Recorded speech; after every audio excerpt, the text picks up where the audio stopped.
সাংবাদিক সম্মেলনটি করলো, এটি মূলত আমরা দেখতে পাই যে জুলাই বিপ্লবের ভেতরে যে আন্দোলনটি হয়েছিল তার মধ্যে যে ফ্যাসিস্ট সরকার শুধুমাত্র শেখ হাসিনা বাংলাদেশ থেকে পালায় গেছে, কিন্তু তার যে কাঠামো সেটা কিন্তু পালায় নেই। আপনারা দেখলেন যে উপরের দিকে যে ছিল তারা কিন্তু আমাদের এই সেনাবাহিনী কিংবা আমাদের এই বর্তমান সরকার তারা তাদের রক্ষা করে দেশের বাইরে পৌঁছায় দিতে সহায়তা করছে, এবং এখন যারা আছেন মাঠ পর্যায়ে তাদেরকে এখন তারা বলতেছে যে ডেভিড হান্ট বলে তারা ধরতেছেন। কিন্তু কাঠামোর মধ্যে যারা আছেন, যারা সচিব হয়েছেন, যারা বিভিন্ন রকম সরকারি পদে রয়ে গেছেন, সেনাবাহিনীতে যারা রয়ে গেছেন, তারা কিন্তু এই শক্তি যে ফ্যাসিস্ট শক্তির মূল কাঠামো বা মনে করেন হাসিনার 5টা আঙুল, তাদের কিন্তু এখনো ধরা হয়নি। আমরা চাচ্ছি যে জনগণের পক্ষ থেকে এই ডকুমেন্টটা থাকুক। আমরা যখন এটা কোর্টে একটি কেস করতে যাই এই বিষয়ের উপরে, তখন আমরা দেখি যে কোর্ট থেকে এটি মানে কোর্টও আমরা বলবো যে আমাদের বিচার ব্যবস্থা যে নতুন করে একটি স্বাধীন দেশের জন্য যেভাবে হওয়া দরকার সেরকম আমরা পাইনি। কোর্ট এটিকে থানায় পাঠাচ্ছে, থানা থেকে কোর্টে আসতেছে, এবং যে আমাদের যে বিচারপতি সেও চাচ্ছে যে আসলে যারা কর্মরত রয়ে যাচ্ছেন তাদের বিপক্ষে কেস কতটা যুক্তিসঙ্গত হবে। তো বিচার ব্যবস্থা থেকে শুরু করে কাঠামোর প্রত্যেকটা জায়গায় আমরা যে ফ্যাসিস্ট সরকারের যে শেকড় বাকড়, সেই শেকড় বাকড়ের মধ্যেই রয়ে গেছি। সেখান থেকে আমরা 6 মাস পরে আবার দেখতেছি যে এখন চারাগাছ হয়ে উঠতেছে, হয়তো 6 মাস পরে আরো 6 মাস পরে তারা বৃক্ষ হয়ে উঠবে।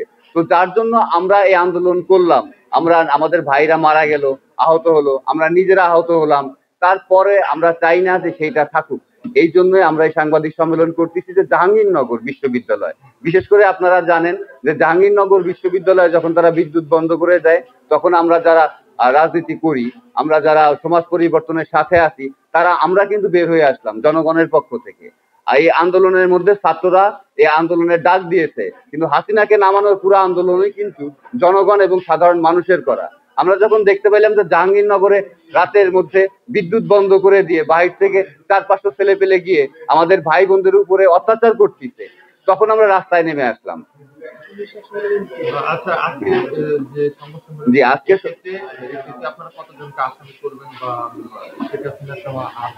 আমাদের এখানে 42 জন শেখ হাসিনা সহ 42 জনকে আসামি করে এবং অজ্ঞাতনামা 500 জনের নামে আমরা একটি মামলা করা হয়েছে।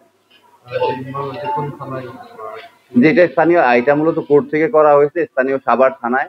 পুলিশকে দায়িত্ব দেওয়া হয়েছে যে বিষয়টি তদন্ত করে যারা যারা এর সাথে দোষী তাদেরকে আইনের আওতায় আনার জন্য।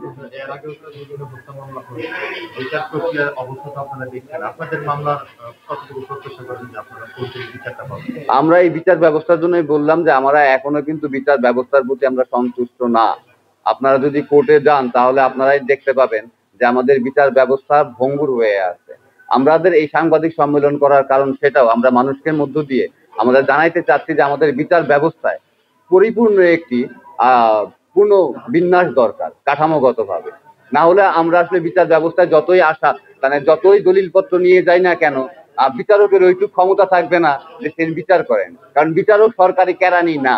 এটা বিচারককে মানতে হবে এবং সেইভাবে তাকে সরকারি বিষয়গুলোর মধ্যে ন্যায় বিচার প্রতিষ্ঠা করতে হবে। সরকারের পক্ষ থেকে ডেভিড হান্ট অপরাধীদের ধরার যে অপারেশন শুরু করেছে, সরকার বারবার বলছে যে জনগণের যে প্রত্যাশা এবং অপরাধী যারা আছে তাদেরকে ধরে আইনের আওতায় আনা হবে, শাস্তি দেওয়া হবে। দৃশ্যমান কোনো কিছু দেখা যাচ্ছে না। আসলে তাদের কথা বলা পর্যন্ত সীমাবদ্ধ থাকবে। এটা আসলে তারা যে শব্দটা ব্যবহার করছে ডেভিল হান্ট, এই শব্দটি আসলে একটি হাস্যকর শব্দ। কারণ ডেভিল হান্ট যদি আপনি বলেন তাহলে তারা শয়তান ধরছে। তারা কি জানে না তাদের কাছে কি শয়তানের তালিকা নাই? শেখ হাসিনার সাথে এতদিন যারা কাজ করছেন, এই ডেভিল হান্ট শব্দটা যারা উচ্চারণ করতেছে তারাই আসলে ডেভিল। তো ডেভিল হয়ে ডেভিল হান্ট করা যায় না। সরকার যে অবস্থানটি নিয়েছে, আমি শুধু বলবো যে শেখ হাসিনা চলে গিয়েছে কিন্তু তার কাঠামো যেটা শেকড় বাকড় কাণ্ড পাতা সব রয়ে গেছে। তো এটা আমরা বলবো হাসিনার সময়কারে একটি নাটক মাত্র। আপনারা জানেন যে বর্তমানে ঢাকা শহর সহ সারা বাংলাদেশে যেভাবে ধর্ষণ হচ্ছে, যেভাবে খুন হচ্ছে, যেভাবে ডাকাতি হচ্ছে, সেখানে এই সরকারের এই কথার বাস্তব কোনো পদক্ষেপ আমরা দেখতে পারি না। আমার নাম ফরিদ আহমেদ, আমি সার্বভৌমত্ব আন্দোলনের কেন্দ্রীয় সংগঠক।